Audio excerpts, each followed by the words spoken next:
Question I'm sure you've been asked quite a lot of times. Downer has asked, how did Sags lose his tooth? Oh, that's a good one. Uh, Time was 1987. We had developed our gimmick where we broke into business in Minneapolis, Minnesota. We went to a year down to Mid South Tennessee with Jerry Jarrett and Jerry Lawler. Really honed the gimmick there. Came back to Minneapolis um, with the pretty much the way it is now. Uh, our our nasty boy gimmick, the direction it was going with what we wear and that type of thing. We already knew what we were doing in the ring and such. But when we got back, Vern Gagne would run once a month. We'd go tape our television, which was live ESPN tapings in Las Vegas at the Showboat Casino. Now we also did TVs in Minot and off beat places, sometimes in Chicago and other locations, but the main place was the Showboat Casino in Las Vegas. Upstairs was a boxing arena. It held maybe couple thousand people, and great place to tape television. So we get there, and is expected to wrestle. You could wrestle up to 5 times in one night because there was multiple shows taped. And I think we did maybe one taping, and Wahoo McDaniels and Ray Stevens came up to me and Knobs and said to us, listen, this next TV, Ricky and Robert, the Rock and Roll Express have come in, and we want to throw you guys in the main event with them. And we were pretty excited about that. We had great respect for those guys. They were one of the hottest teams in the country at the time for that type of gimmick. Sean and Marty were two of our best friends ever, and two great workers, as were Robert and Ricky. The rock and roll gimmick in the 80s, the girls and everything, they loved that type of thing. Really, a lot of screaming women and all over the place, that type of thing. So Sean and Marty played off of that. I think Ricky and Robert did it first, and it was an honor for us. We always look to wrestle the great teams. So pretty nervous about that. We were young, and it was a main event, big match for us. Very excited about it. So,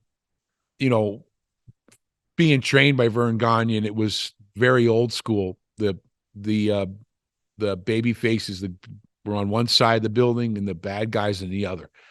So there was no talking, you didn't know what you were doing, anything like that. That was very old school as far as that's concerned. So a lot of nerves going on there and excitement about getting to wrestle those guys. And we had a great match going.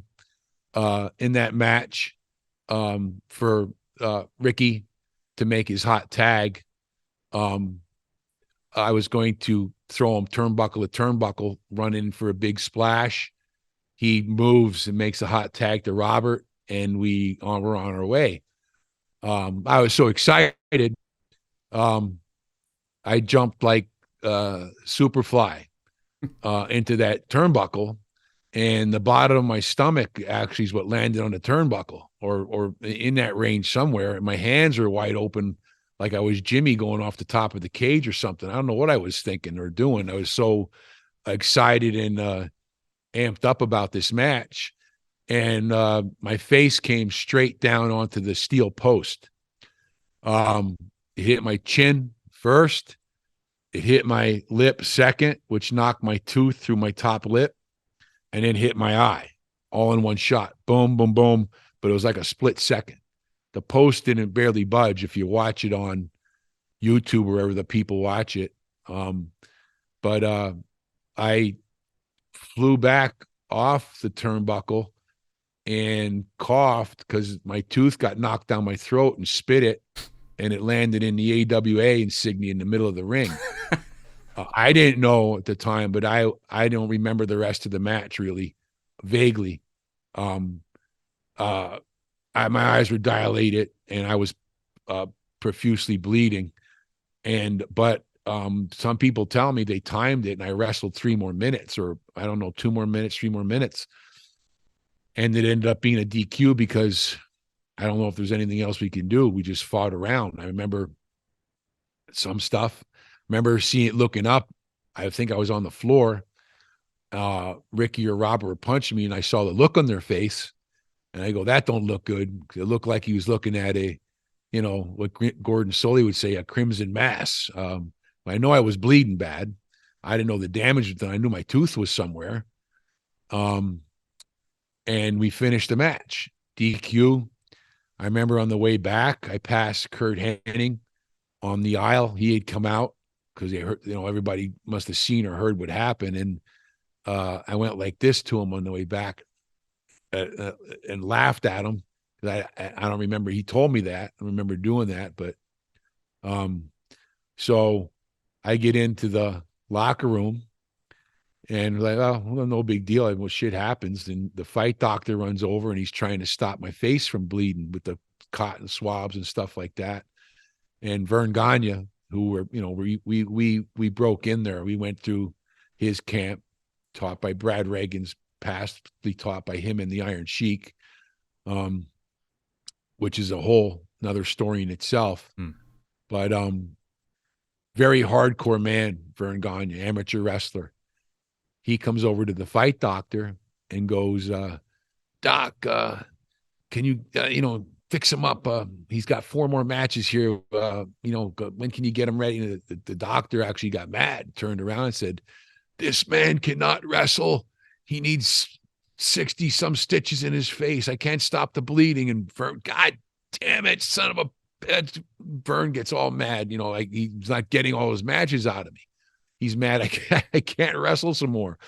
So he's cursing around, having a little fit there. Vern's pissed. I'm like, what? I don't even know where I'm at. Vern pulls a $20 bill out of his pocket, throws it on my lap. Go get a goddamn cab and go get your face fixed. So I put a towel on my face. Blood all over me. I walk out, go down the escalator into the main floor of the casino, out of the sports arena. And I remember some fat women and stuff screaming and go. I don't know if they thought I was shot or whatever, but there's blood all over me. I'm staggering through the casino to go out and hail a cab to the emergency room. I get out there and get a cab and go to the emergency room, and with this towel on my face, soaked with blood and blood all over me. Couldn't stop bleeding. I go sit in the emergency room in downtown Vegas. Not a great experience on a weekend night. I don't know if I was an emergency case or not, but I sat there for a while. I don't know how long. I think I was there till 5 or 6 in the morning, from 9 or 10 at night. 60 stitches inside, outside, my chin, lip, eye, whatever. I don't know. It's all stitched up, puffed up. I got a cab back. I got back to the showboat. And I look up and I saw some action coming out of a room. I said, oh, my buddies must be up there. The sun was just, sunrise was coming up. I go up and knock on the door. The first person to come up or open the door was Jimmy Snuka. Brother, are you okay? I said, I'm all right, Jimmy. I just got out of the hospital and whatever. In that room, I think there was a pretty good party going on. That's how I sniffed it out. Was all 3 Guerrero brothers, Hector Mondo and Chavo. I think Kurt Hennig, Shawn Michaels, Marty, Scott Hall, Larry Zbyszko, maybe Ray Stevens and Wahoo McDaniels were in there. A couple more guys. They was on. Everybody was cranked up. Nobody was sleeping, put it that way. Jimmy goes, brother, what do you have there? I had in this hand a big giant bottle of pills that the emergency room gave me, and I had in this hand a giant bottle of pills. Let me look at those. Jimmy looks at the one and goes, "You keep these, brother. I'm going to take these." So I didn't know what I had in my hand. I'm in La La Land yet. Anyway, there's 100 antibiotics in one pill bottle and 100 Percocet in the other. Superfly gives me the antibiotics and takes my Percocets and starts hanging them out to the party. So it didn't matter. I was fed enough stuff to keep me pain free for a few weeks in that night anyway. So that's about it. That's how I lost my tooth, and I left it out. The ring announcer, Larry Nelson, did come back. He found my tooth in the ring, and I had it. I don't know what ever happened to it. He handed me my tooth in the locker room. I said, "Thank you." I don't know where I put it, and I don't know where the hell the thing is. Maybe it's still in Vegas. I don't know. So it could have been getting thrown at the craps table for all I know. It's lucky that you're in a business, where one of the few businesses in the world where losing a tooth is considered great for your character. Well, yeah, if I was like a pretty guy or something like that, I had to get a tooth put back in, but it like fit the gimmick so good. Then I get back and I go back on the road with the stitches and stuff in. Then it got all infected. So my face started puffing up. So I remember I think one time in Wisconsin or something, a week later, Marty purposely punched me in the face. He goes, "You got to bust that thing open." And I probably had sepsis or staph and didn't even know it. You know what I mean? So I ended up going back to the doctor. I had to go on heavy doses of antibiotics because I wasn't, the wrestling rings back then weren't clean. You know what I mean? And I got open wounds. And there's teeth all over the ring as well. Yeah, I mean, that was the Vegas ring. We're back in Minnesota, Wisconsin, and all that stuff. And as I ended up, saying, "Screw it, it looks good for the gimmick." I left it out. It's like a hockey player, a football player, any rugby. It's a badge of honor to me. You know what I mean? You lose your tooth in that way. It's like I said, a trophy. And to me, in the ladder of the business, Mm-hmm.